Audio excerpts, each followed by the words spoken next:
old tires, yung mga lumang gulong natin. Benta ko na lang guys. Pero pwede pa, ang kapal po. It's still thick. And even tread wear siya. So that means good alignment.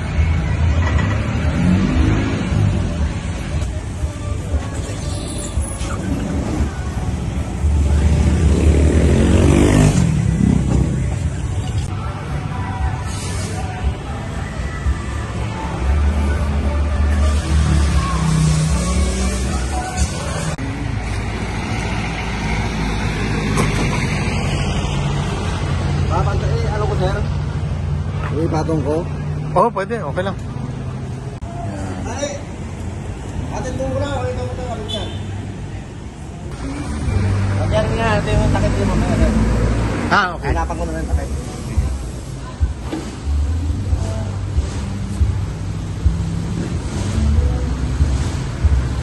Tinitignan mo yung rotation? Oo, rotation po. Kasi magkamalingin yung salpak siya. Tama.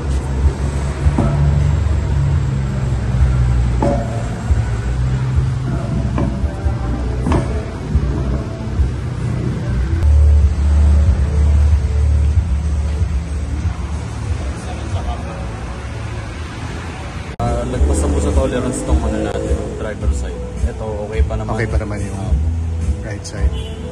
Pagka hindi po natin napaka-camber kasi yan, yung kain po ng gulong natin hindi pantay. Pero nasa inyo naman po yung may papagawa. Magkano ba camber? 1,950 po ang charge natin dyan. 1,900? Opo. 6 months isang ang gulong lang? Dalawa na po yun. Dalawa na. O sige. Camber na po. Oo. Sige po.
Hey guys, so good afternoon. So it's a Sunday and nagpalit na ako ng gulong guys. So as you could see in the video, I replaced my original, yung Bridgestone that was the original tires for this Turanza, 235 45 or 18 to GT Radial Champiro, I think GTX Pro, parang ganun. 235 45 same specs.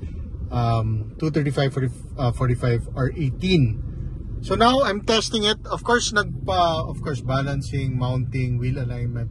So dito sa Evangelista guys, it costs around the mounting and taking off the tires and mounting it is 500 each. For the wheel alignments 1.5. For the camber it's around 1.4. So nagpa-camber ko kasi guys, ang camber kasi they showed naman sa machine na I'm a little bit off. Just because of our road conditions, 0.6 on the driver's side. So actually, I did feel that when I bought this car, a little lang na may konting uneven, konti lang but now it's good. They tighten it up, and I'm just testing the tires. So on low speed like now, kasi medyo traffic here in Evangelista, wala naman difference in terms of road noise compared to the Bridgestone Turanzas. Of course, the Bridgestone would cost more definitely than the GT Radials. So later, going to Skyway kasi I'm going to Alabang, check natin yung high speed, let's say 100 kilometers ang speed, kung how's it, if it's noisy ba or is there any difference between the Bridgestone Turanza? Because of course tires are expensive, and it's no joke when we pay for tires. Mahal talaga. So dapat we check kung okay ba ang tires ng GT Radial. I've heard a lot of good things. Of course, nag-research naman ako before buying the tires. But for now, at low speeds, okay siya. So later, tignan natin sa Skyway. So guys, now I'm at around 50 kilometers per hour. Just like Bridgestone Turanzas, they're quiet, comfortable. I put nitrogen on the tires, guys, 35 PSI. So, yun ang nilagay ko. Very stable. So, of course, may wheel alignment. Pag binatawan mo, diretso yan. Yan. So, but of course, hindi ko bibitawan yung another Camry. So, we're gonna enter Skyway now. So now 80.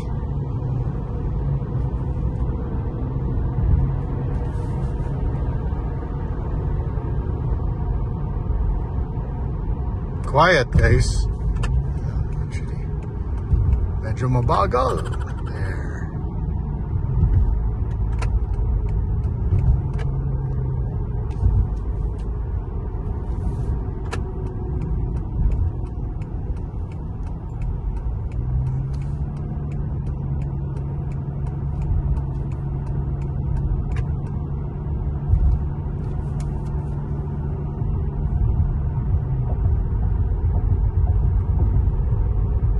So now 80 kilometers. Tahimik naman, guys. Just like the Bridgestone Turanzas, they're quiet, very comfortable. I don't hear any extra road noise compared to the original Bridgestone Turanza. So, yan. 80, try natin 100. Let's reach 100. Yan natin. So 90. Okay, 100. So, of course, hindi na-on yung radio ko. Ayan, guys. So, just letting it. Yeah. So, almost 100. Wala, guys. It's quiet. I mean, of course, same profile, 45. So, hindi naman ako nagbawas. I didn't go for 235/40. I could have done 235/30. It'll look a little bit better. Less thicker tires, but I just wanted to do the same spec. Okay naman, guys. So GTX, GT Radial Champiro, GTX Pro is pretty good. For the price, wala, guys. Okay na okay siya. And it's quiet, guys. So parang you I don't know. I don't think you would feel the difference. Maybe because of the car, because it's a Camry. Good sound insulation. So it could be that, guys. But as of now, I don't feel any difference in terms of the more expensive Bridgestone Turanza. So, yeah, GT Radial. Let's see in the coming months, guys, how it's gonna perform also. As of now, because the tires are brand new, let's break it in a little.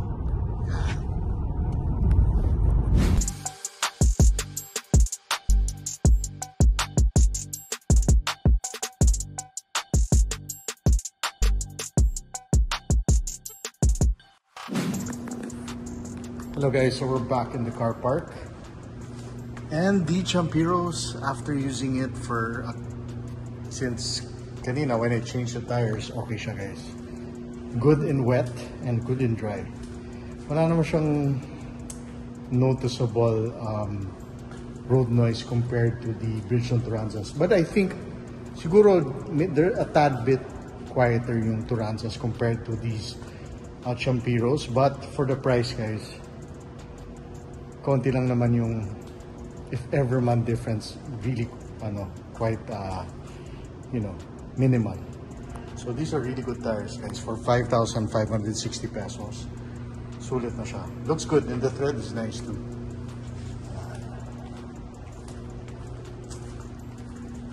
So I'm very happy with it. Good purchase, and first time using GT Radial. And yeah, yung pinabalance na natin, of course, alignment and camber alignment as well. So yeah, if you're gonna do it, I suggest you check if you need camber alignment. Papakita naman sila sa inyo kung kailangan yung camber alignment. But yeah, very good. GT Radial, very good. For the price, I think it's worth it. So that's the vlog for today.